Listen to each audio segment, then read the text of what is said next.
4-3-3. The 4-3-3 is one of the most common shapes in football. It uses 4 defenders, 3 midfielders, and 3 attackers. The midfield 3 usually sit as one holding player with 2 slightly ahead, giving balance. Defensively, it's solid because the midfield protects the back 4 and the wide forwards can track back to help fullbacks. In attack, it's very flexible. The wingers stretch the pitch, the striker stays central, and the midfield can control possession. It's a formation built for both pressing and attacking football. Legendary teams like Guardiola's Barcelona and Klopp's Liverpool made the 4-3-3 famous by dominating games with it. The 4-2-3-1 is another modern favorite. It has 4 defenders, 2 holding midfielders just in front of them, 3 attacking midfielders, and 1 striker. The key is the double pivot. Those 2 deeper midfielders protect the defense and stop counterattacks. Defensively, this makes the team very hard to break through in the middle. In attack, the 3 behind the striker, usually 2 wide players and a number 10, create plenty of chances while supporting the lone forward. It's balanced, flexible, and can adapt to pressing or counter-attacking styles. That's why many top clubs in Europe use it as their go-to system.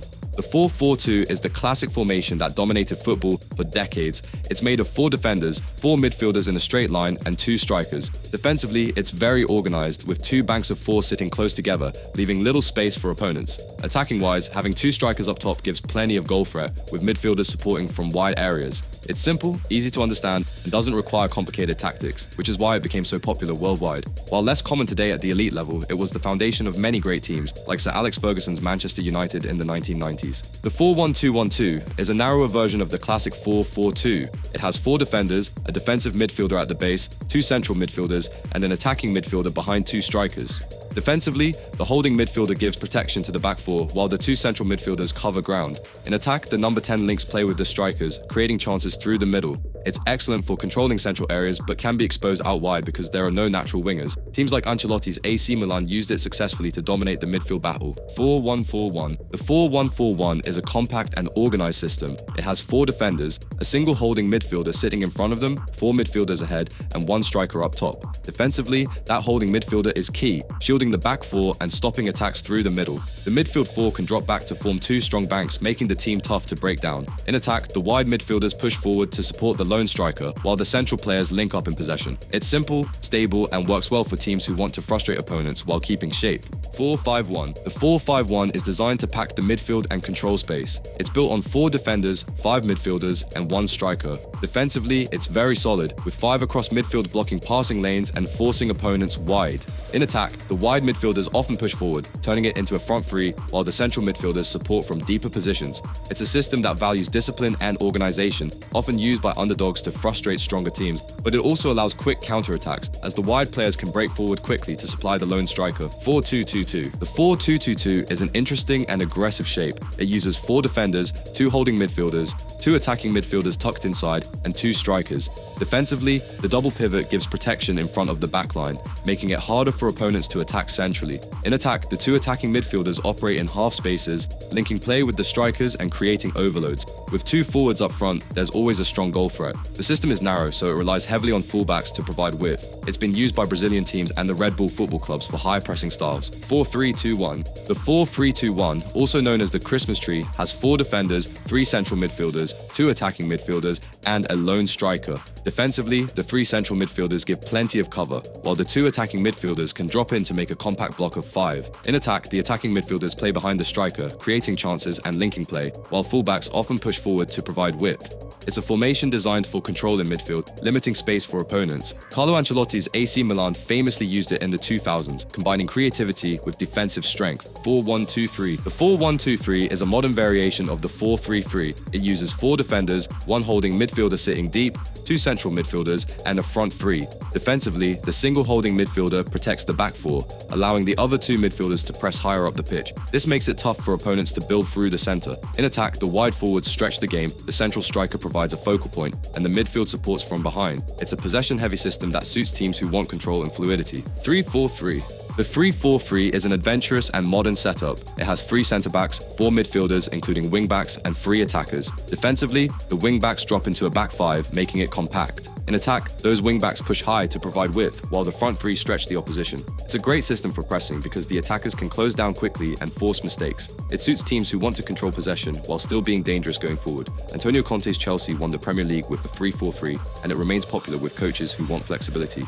3-5-2. The 3-5-2 has 3 centre-backs, 5 midfielders with wing-backs on each side, and 2 strikers. Defensively, the midfield 5 make it tough to play through, and the wing-backs track back to form a back 5 when needed. In attack, the wing-backs push forward to provide width, while the 2 strikers combine up front. This gives teams both attacking options and defensive stability. It's particularly effective for counter-attacking because of the 2 strikers, but it can also dominate games with strong midfield control. Conte's Juventus and Inter Milan used the 3-5-2 to great success in Italy. 3-4-1-2. The 3-4-1-2 is a variation of the 3-5-2. It has 3 centre-backs, 4 midfielders with wing-backs, 1 attacking midfielder, and 2 strikers. Defensively, the midfield 4 and back 3 create a solid block in the centre. In attack, the number 10 plays behind the strikers, linking midfield to attack and creating chances. This gives the team both creativity and goal threat. It's a system that allows flexibility, solid when defending but dangerous in attack. 3-2-4-1. The 3-2-4-1 is a very attacking system. It has 3 defenders, 2 holding midfielders,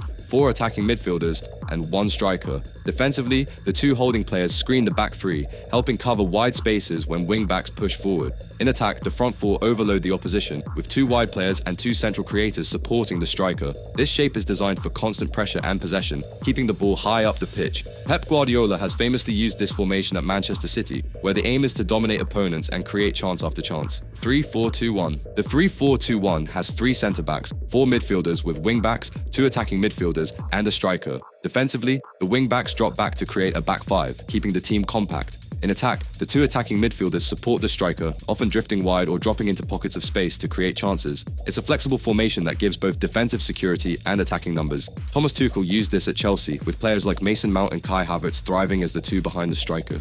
5-3-2. The 5-3-2 has 5 defenders with wing-backs, 3 central midfielders, and 2 strikers. Defensively, the back 5 make it very difficult to break down, with wing-backs tucking in alongside the centre-backs. In attack, the wing-backs provide width, while the 2 strikers stay ready to counter quickly. It's a system often used by teams who want to defend deep and hit opponents on the break, but it still allows for a striking partnership. 5-4-1. The 5-4-1 is one of the most defensive systems in football. It has 5 defenders, 4 midfielders, and a lone striker. Defensively, it's incredibly hard to break down, with almost no space between the lines. The wide midfielders drop deep to help the fullbacks, forming a low block. In attack, it relies heavily on counterattacks, with the lone striker supported by quick runs from midfield. It's most often used by underdogs trying to frustrate bigger teams, sacrificing attacking numbers for defensive strength. While not the most exciting, it's very effective in the right situations. 5-2-3. The 5-2-3 has 5 defenders, 2 central midfielders, and 3 attackers. Defensively, the wing-backs tuck into a back 5, while the 2 midfielders work hard to cover the center. In attack, the front 3 press high and break forward quickly, with wing-backs pushing on to create width. This shape is compact at the back but aggressive up front, making it useful for teams who want to defend solidly and then spring forward in numbers. It's a modern variation often used in international football when teams want both stability and counter-attacking power. Thank you for watching, and if you enjoyed this video, you will love this one.